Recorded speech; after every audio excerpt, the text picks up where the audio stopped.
All of the party's platforms have now been published, and we're now going to go to our correspondent, Wyatt Sharpe, who has more on how the platforms stack up.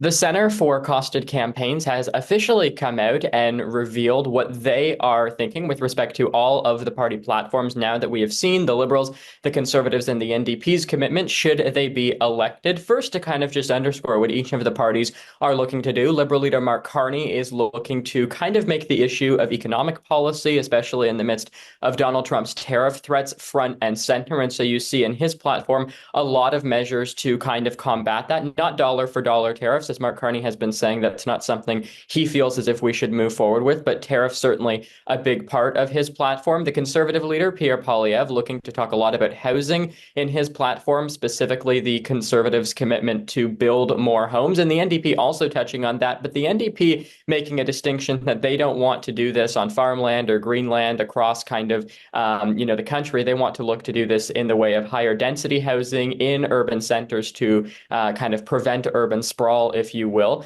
And so those are all things that each of the parties are saying, but we do have this report that came out where they are ranking essentially each of the parties' campaigns and what they feel as if, how realistic they are with respect to how they would be enacted. They think Liberal leader Mark Carney's platform is perhaps the most financially reasonable out of all of the platforms, while recognizing that Conservative leader Pierre Poilievre's commitment is the strongest on issues like housing, while saying that the NDP's platform is simply just unreasonable. And that's certainly something that Pierre Poilievre has been echoing in recent days. Yesterday, at a press conference in Woodbridge, Ontario, the Conservative leader talked at length about this, really just referencing that